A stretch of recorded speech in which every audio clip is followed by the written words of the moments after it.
Ibrahim Nying. Oui, je suis le chargé de la communication de l'Union nationale des forages ruraux du Sénégal.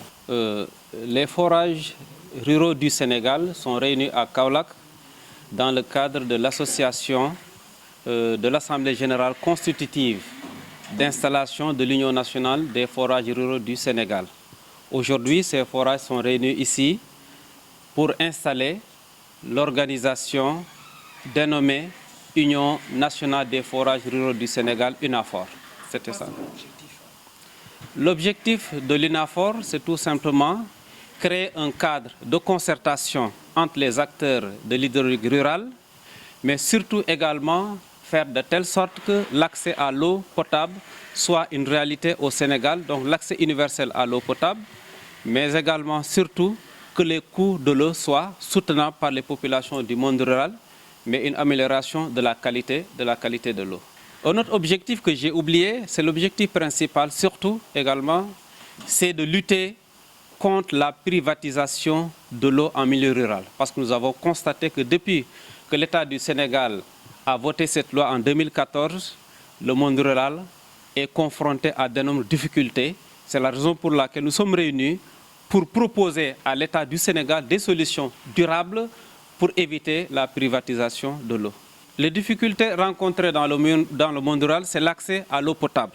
Donc l'accès à l'eau potable, il y a aujourd'hui des populations qui n'arrivent pas à accéder à ce liquide précieux. L'autre problème que nous pouvons citer également, c'est tout simplement la cherté de l'eau. Dans certaines localités, vous constatez que même en milieu rural, le prix au mètre cube est plus cher qu'en milieu urbain, et ce qui est inadmissible.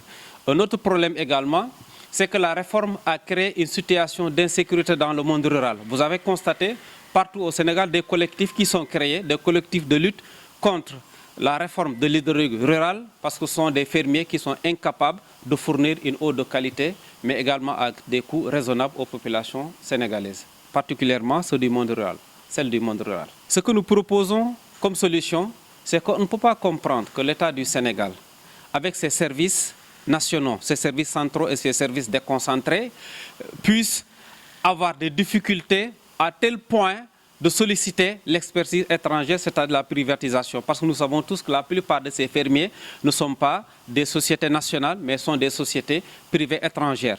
Alors, ce que nous proposons, c'est qu'en collaboration avec le ministère de l'Hydraulique, en collaboration avec OFOR, qui est l'Office des forages ruraux, nous pensons que le monde rural peut en parfaite collaboration gérer l'hydraulique rurale comme ce fut le cas, notamment la gestion des ouvrages, mais l'État en tant que tutelle, le ministère de l'Hydraulique et de l'Assainissement dans le cadre de l'investissement, et je pense que nous pouvons travailler ensemble pour permettre aux populations d'avoir une eau de qualité, d'avoir un meilleur accès à l'eau potable, mais dans des conditions meilleures que ce que nous vivons depuis 2014.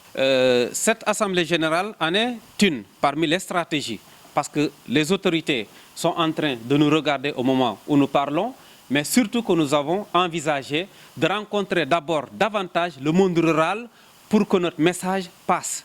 Deuxièmement, nous envisageons de rencontrer les autorités, les plus hautes autorités de ce pays pour faire part de nos propositions, pour qu'ensemble nous trouvions des solutions meilleures à ce qui est aujourd'hui dans le monde rural.